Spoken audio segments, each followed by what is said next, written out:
1 милиарда евра нов долг кој земјава ќе го враќа во следните 8 години. Со нова еврообврзница, државата повторно се задолжи. Задолжувањето е направено преку две транши од по 500 милиони евра. Едната со рок од 4 години и камата од 3,87%, а другата со рок од 8 години и камата од 4,75%. Со парите ќе се исплати еврообврзницата од 2020 година во износ од 700 милиони евра, а остатокот ќе се користи за буџетскиот дефицит и развојни проекти. Министерката за финансии Гордана Димитриевска-Кочовска се пофали дека 8-годишната еврообврзница, прва со таква рочност, е доказ за довербата на инвеститорите.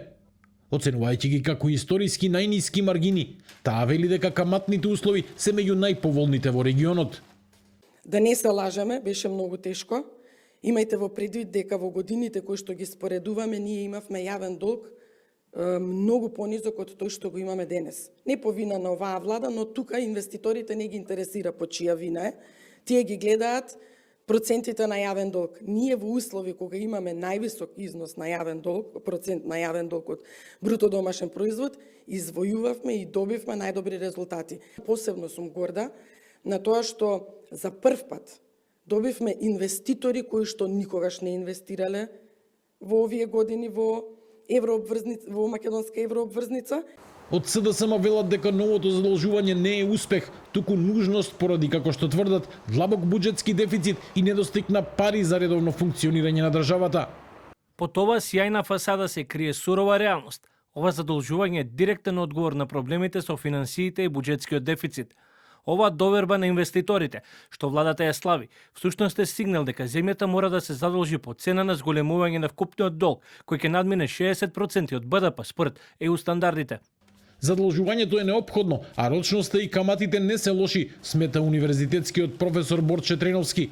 Сепак, според него, загрижува висината и динамиката на јавниот долг. Најголем дел од буџетот оди за тековни расходи, а мал дел за продуктивни и развојни инвестиции, што може да го зголеми ризикот за враќање на долговите во услови на глобални финансиски шокови. Веќе 2 декади, па скоро и 3 декади, на 1 денар соберени јавни приходи во домашната економија, ние расходите сме изголемувани за 1,2 денари. Значи, ние континуирано не ги користиме јавните приходи и капацитетот на домашната економија да се раздолжиме и да го намалиме дефицитот, него континуирано. Доминантно, не секоја година, меѓутоа најчесто сме го користеле за повеќе да потрошиме. Тоа е едната работа. Од другата страна да ги видиме расходите. Истражувањата кои ги направивме покажаа дека истите аутпути, значи јавни добра во образование, во здравство, можеме да ги направиме со 25% помалку средства. Значи ние треба да работиме системски, да го промениме системот, тој да создава поголем суфицит на средства, да се раздолжиме и да можеме да го финансираме растот. Пред крајот на минатата година, државата неколку пати се задолжи на домашниот пазар преку издавање државни харти од вредност, како дел од стратегијата за обезбедување ликвидност и сервисирање на доспеаните обврски. Така, во следните 5 години, земјава треба да врати нешто над 8 милиарди евра долг.